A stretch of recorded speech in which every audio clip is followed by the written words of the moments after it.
آج اسلامی سال کے آخری مہینے ذی الحج شریف کی 15 تاریخ ہے۔ چند دنوں بعد 1444 نیا ہجری سال یکم محرم الحرام سے شروع ہونے والا ہے، اور آج جمعۃ المبارک کے اس موقع پر خلیفہ سوم داماد رسول جامع القرآن امیر المؤمنین صاحب شرم و حیا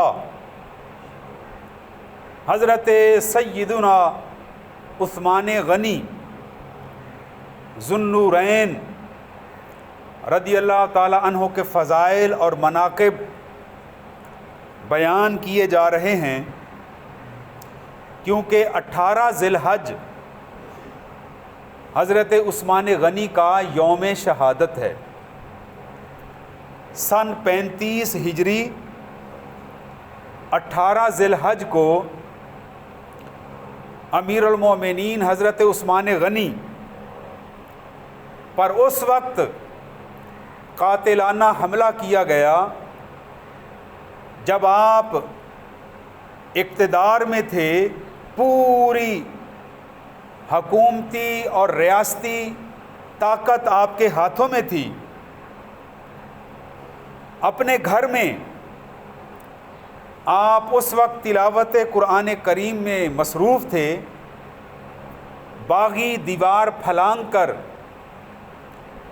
آپ کو شہید کرنے کے لیے کمرے میں گھس آئے۔ دروازے سے باغیوں کو آنے کی اس لیے جرأت نہ ہوئی کہ وہاں پر حضرت امام حسن مجتبی اور حضرت امام حسین شہید کربلا اپنے والد گرامی حضرت علی المرتضی شیر خدا کرم اللہ وجہہ الکریم کے حکم پر امیر المومنین حضرت عثمان غنی کی حفاظت کے لیے پہرا دے رہے تھے، تو باغیوں کو اس طرف سے آنے کی جرأت نہ ہو سکی، لہٰذا وہ بزدل دشمنوں کی طرح دیوار پھلانگ کر حضرت عثمان غنی کو شہید کرنے کے لیے آئے، اور آپ نے یہ شہادت اس لیے قبول کی کہ تقدیر میں یہی لکھا ہوا تھا، اللہ کے پیارے محبوب علیہ الصلاۃ والسلام نے آپ کو شہادت کی بشارت عطا فرمائی ہوئی تھی۔ آپ سے بارہا عرض کیا گیا، یا امیر المومنین، آپ ہمیں حکم ارشاد فرمائیں، یہ جو چند شر پسند عناصر حرم نبی میں داخل ہو چکے ہیں، اسلام کا لبادہ اوڑھے ہوئے، کلمہ شریف بھی پڑھتے ہیں، نمازیں بھی پڑھ رہے ہیں، اس کے باوجود شہر نبی میں یہ دنگا فساد اور شر پسندی پھیلا رہے ہیں، آپ ہمیں حکم فرمائیں ان کو گرفتار کر کے ان کو سزا دی جائے یا ان سے لڑا جائے۔ تو تاریخ کے صفحات پر حضرت امیر المومنین سیدنا عثمان غنی کے یہ الفاظ سنہری الفاظ کے ساتھ چمک رہے ہیں۔ آپ کمزور نہیں تھے، آپ کے پاس یہ نہیں تھا کہ طاقت نہیں تھی، آپ اقتدار میں تھے، امیر المومنین تھے، اس کے باوجود آپ نے جواب ارشاد فرمایا کہ میری جان کو بچانے کی خاطر نبی پاک علیہ الصلاۃ والسلام کے مقدس شہر کی گلیوں میں خون نہیں بہنا چاہیے، مجھے شہید کرتے ہیں تو ہونے دیں، لیکن حضور کے شہر کی بے ادبی نہ ہو، یہاں پر گلیوں میں خون نہ بکھیرا جائے۔ تو آپ 82 سال کی عمر میں شہادت کے رتبے پر فائز ہو کر جنت الفردوس میں اللہ کے پیارے محبوب علیہ الصلاۃ والسلام کی خدمت میں جا پہنچے۔ تو آپ کے فضائل اور مناقب میں بے شمار قرآن کریم کی آیات طیبات اور احادیث موجود ہیں۔ حدیث کی معتبر کتابیں، خاص طور پر صحاح ستہ میں بخاری شریف، مسلم شریف، ترمذی شریف، ابو داؤد شریف، سنن نسائی اور سنن ابن ماجہ، یہ صحاح ستہ، اس کے علاوہ بھی جتنی احادیث کی دیگر کتابیں ہیں ان تمام میں حضرت عثمان غنی رضی اللہ تعالی عنہ کا ذکر خیر ایسے چمک رہا ہے جیسے اندھیری راتوں میں آسمان پر ستارے چمکتے ہیں۔ پہلے تو قرآن کریم نے صحابہ کرام کی شان میں یوں بیان فرمایا، محمد الرسول اللہ، محمد صلی اللہ علیہ وآلہ وسلم اللہ کے رسول ہیں، والذین معہ، اور جو ان کے ساتھ ہیں یعنی جو آپ کے صحابہ کرام ہیں، اشداء علی الکفار، وہ کافروں کے مقابلے میں ثابت قدم رہنے والے ہیں، ڈٹ جانے والے ہیں، پیٹھ دکھا کر بھاگنے والے نہیں ہیں، بلکہ سینہ تان کر کفر کے ساتھ جہاد کرنے والے ہیں۔ یہ تو کافروں کے ساتھ ان کا طرز عمل ہے۔ آپس میں ان کا رویہ کیسا ہے؟ رحماء بینہم، آپس میں وہ ایک دوسرے کے ساتھ رحم دل ہیں، ایک دوسرے کے ساتھ پیار اور محبت کرنے والے ہیں۔ علامہ اقبال نے اسی کیفیت کو اپنے شعر میں یوں ڈھالا کہ ہو حلقہ یاراں تو بریشم کی طرح نرم، رزم حق و باطل ہو تو فولاد ہے مومن۔ آپس میں ریشم کی طرح نرم و نازک ہیں اور کفار کے مقابلے میں فولاد کی طرح مضبوط ہیں، جھکنے والے نہیں ہیں، بھاگنے والے نہیں ہیں، بلکہ جانوں کا نذرانہ پیش کرنے والے ہیں۔ تو نبی پاک علیہ الصلاۃ والسلام کی یہ تربیت کا معجزہ ہے کہ سرکار علیہ الصلاۃ والسلام کے ہر صحابی کو اللہ تبارک و تعالیٰ نے کسی نہ کسی کمال میں اعلیٰ درجے پر فائز فرمایا ہے۔ اور پھر تمام صحابہ کرام میں سے حضور کے 4 یاروں کی شان تو نرالی ہے۔ اس لیے ہمارے بزرگ علماء، شاعر علماء نے یہ فارسی زبان میں اشعار لکھے حضور کے 4 یاروں کی شان میں کہ چراغ و مسجد و محراب و منبر، ابو بکر و عمر عثمان و حیدر۔ تو حضرت عثمان غنی آپ تیسرے خلیفہ راشد ہیں، اور بے شمار احادیث جن میں حضرت عثمان غنی کے فضائل اور مناقب ہمیں ملتے ہیں۔ سب سے پہلے میں یہ ترمذی شریف کی ایک حدیث پاک کا مفہوم بیان کرنے کی کوشش کر رہا ہوں، جس میں کسی نے حضرت خلیفہ چہارم داماد رسول سیدنا علی المرتضیٰ شیر خدا رضی اللہ تعالی عنہ سے پوچھا کہ آپ بتائیں حضرت عثمان غنی کا کیا شان ہے؟ تو زبان علی نے حضرت عثمان غنی کے بارے میں یوں ارشاد فرمایا کہ عثمان غنی وہ جوان ہے جس کو ملائے اعلیٰ کے فرشتے ذوالنورین کہتے ہیں، 2 نوروں والا۔ آسمان کے فرشتے انہیں ذوالنورین کے نام سے یاد کرتے ہیں۔ یہ حضرت مولا علی حضرت عثمان غنی کی شان بیان فرما رہے ہیں۔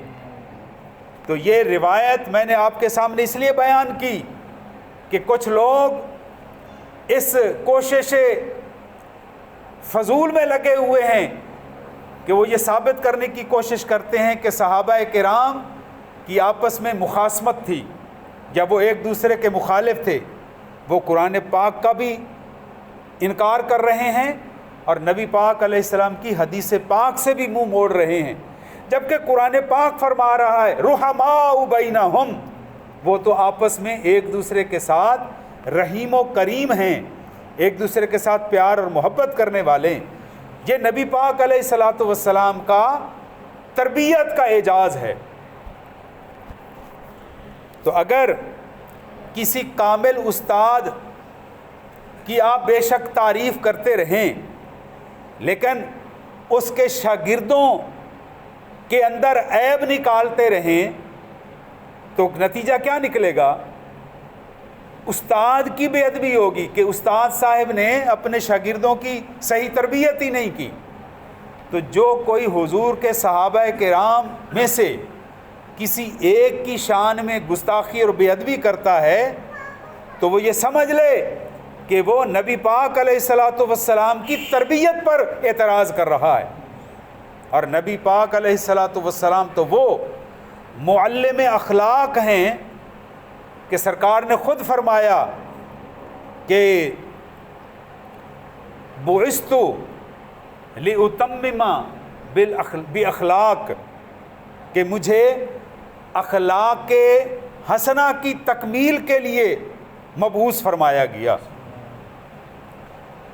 تو سرکار علیہ الصلاۃ والسلام نے اپنے صحابہ کرام کو وہ ایسی تربیت فرمائی کہ ایک جنگ کے موقع پر اس وقت مسلمانوں کی مالی حالت بہت کمزور تھی. سرکار منبر پر جلوہ افروز ہیں تو حضور نے صحابہ کرام کو ترغیب دی کہ اللہ کی راہ میں اپنی خدمات پیش کریں، اپنا مال و دولت پیش کریں. تو 3 مرتبہ سرکار نے ترغیب دی اور تینوں مرتبہ صحابہ کرام کے مقدس مجمع میں سے حضرت عثمان غنی کھڑے ہوتے رہے اور ہر دفعہ یوں عرض کرتے رہے یا رسول اللہ، میں 100 اونٹ ساز سامان کے ساتھ اللہ اور اس کے رسول کی بارگاہ میں پیش کرتا ہوں. تو یعنی 300 اونٹ سامان سے لدے ہوئے حضرت عثمان غنی نے سرکار کی بارگاہ میں نذرانہ پیش کیا. حضور علیہ الصلاۃ والسلام اتنے خوش ہوئے کہ حضور منبر سے نیچے تشریف لا کر حضرت عثمان غنی کو شاباش بھی دی اور ارشاد فرمایا کہ آج کے بعد عثمان کو کوئی چیز نقصان نہیں پہنچا سکے گی. اور پھر تاریخ نے دیکھا کہ حضرت عثمان غنی کا دور خلافت حضور کے تمام خلفائے راشدین میں سے سب سے زیادہ ہے. حضرت ابوبکر صدیق کا زمانہ خلافت 2 سال ہے. حضرت عمر فاروق دوسرے خلیفہ آپ کا زمانہ خلافت 10 سال ہے. تیسرے خلیفہ حضرت عثمان غنی کا زمانہ خلافت 12 سال ہے. اور چوتھے خلیفہ حضرت علی المرتضیٰ کا زمانہ خلافت تقریباً 4 سال ہے، 4.5 سال ہے. اور آپ کی عمر مبارک بھی باقی خلفائے راشدین سے زیادہ تھی. حضرت ابوبکر صدیق، حضرت عمر فاروق، حضرت مولا علی شیر خدا حضور علیہ الصلاۃ والسلام کی ظاہری حیات طیبہ کے برابر 63 سالہ حیات پہ گزار کر آپ نے دار فانی سے آپ نے رخصت فرمائی. لیکن حضرت عثمان غنی نے 82 سال کی عمر مبارک پائی. آپ کے زمانہ خلافت کو علماء حق نے 2 حصوں میں تقسیم فرمایا ہے.